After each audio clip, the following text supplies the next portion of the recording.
Trevor Rosenthal's career has been quite the roller coaster ride these last 3 years, but in spite of recent adversities, he's still only 30 years old, and his early returns with the Royals in 2020 have been extremely promising.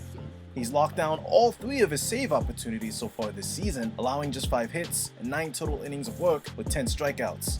Rosenthal is just about as nasty as ever. His fastball still touches 100 with high whiff rates, and his slider has been absolutely lethal, but the big difference for him in the early going is the base on balls. As of this recording, all 3 of Rosenthal's walks allowed this season came in one single outing, and he's currently showcasing good control of the strike zone with a 57.6% first pitch strike rate and a 46% zone rate.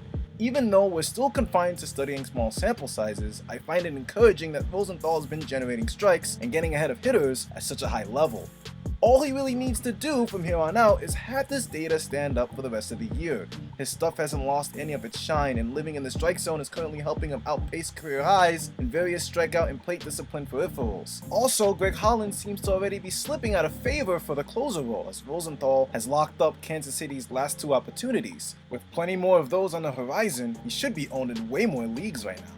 Ditto for James Karinchak, who's been establishing himself as a viable closer in the Cleveland Indians bullpen due to Brand Hand's recent struggles. He flashed brilliant stuff in his 5-inning cup of tea last season, generating swinging strikes at a 16% clip, while the little contact he did allow amounted to an opposing 86.5 miles per hour average exit velocity.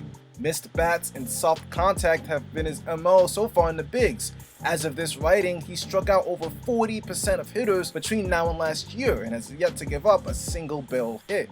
Therefore, his StatCast profile and various other figures via Fangraphs seem very sticky.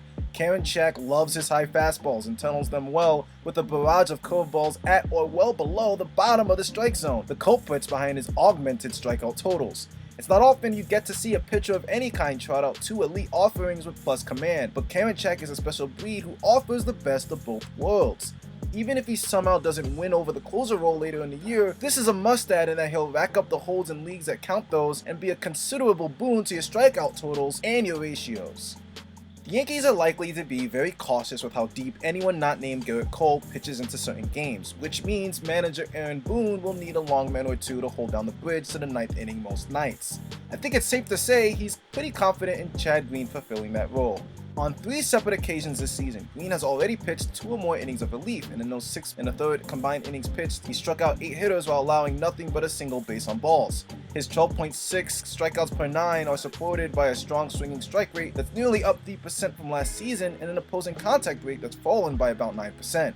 Many of his ERA and expected values via Baseball Savant also seem to be in line with his breakout 27 campaign, where he struck out over 40% of hitters with a 1.83 ERA and 0.74 whip, a promising sign considering his fastball and slider are both generating more whiffs and weaker contact now than they were then. Green is as elite of a middle reliever as they come, and with the Yankees rotation struggling with consistency, now's a great time to ride this brilliant stretch of dominance. For owners lacking viable starting pitching options at the back end of their pitching staffs, Green's high usage out of the bullpen could prove to be a boon in many deep leagues.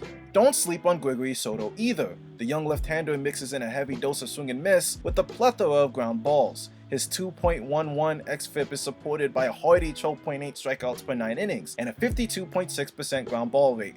Many of his batted ball outs are on impressively weak contact with a 26.3% opposing hard hit rate that ranks within the top 10% in the entire major leagues. He owes that to his sinker, a pitch that he pounds inside the strike zone with consistency, leading to an opposing .077 batting average, 249 opposing OPS, and 111 opposing weighted on base average. And thanks to a remarkable slider that has yielded an 80% whiff rate and minuscule 80.1 miles per hour average opposing exit velocity, Soto has only allowed 4 total base runners so far.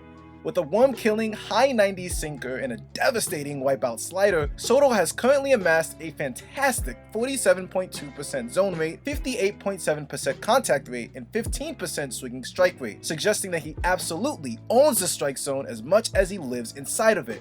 Savvy deep league owners looking to sneak in some extra Ks face little risk banking on the Tigers' best and most frequently used reliever. Thanks for watching, everyone. I know relief pitching is a large pool of mostly insignificant options with minimal upside, and finding a diamond in the rough is easier said than done, but some of them could be plenty useful under the right league context, so hopefully this video helps out those niche owners who may have punted on starting pitching this year. If this sort of content fits you fancy and you'd like to see some more, feel free to subscribe and hit the notif bell for when my next video rolls along. As always, big shoutouts to fangraphs.com and baseballsavant.com for the data, as well as MLB for the footage provided. My next list of quick dives will likely cover hitters, so be on the lookout for that. But until then, be safe, God bless, and enjoy the rest of your day.